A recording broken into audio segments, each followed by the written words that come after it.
BJP এবং বিরোধীদের সুবিধা করে দিতে ভয়ঙ্কর খেলা খেলছে জাতীয় নির্বাচন কমিশন। এতদিন পর্যন্ত নিয়ম ছিল বিএলএ 2 যারা হবেন তারা সেই বুথের বা সেই পার্টির হতে হবে এবং বিএলও তো অবশ্যই সেই বুথ বা পার্টির হতে হবে।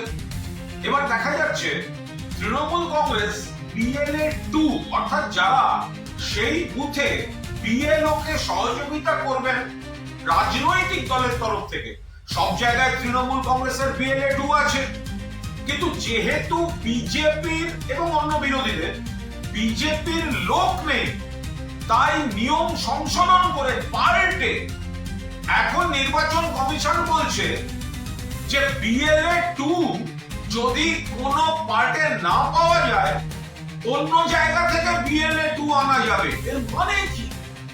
বিএলও যেমন সেই পার্ট বা সেই বুথ থেকে হতে হয়, বিএলএ 2 তো সেই বুথ থেকে হবে।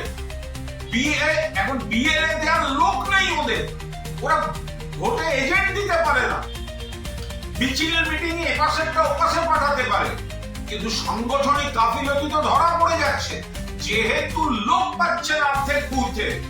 সেই জন্য নির্বাচন কমিশন বিজেপির কথায় বিজেপির স্বার্থে বলছে অন্য বুথের লোক এখন যদি বিএলএ 2 না পাওয়া যায় তাহলে অন্য বাইরের লোককে এনে অন্য বুথের লোককে এনে বিএলএ 2 করা যেতে পারে। তৃণমূল কংগ্রেসের তীব্র বিরোধিতা করছে, তোমাদের লোক নেই, তোমরা এই খেলা খেলছো কেন?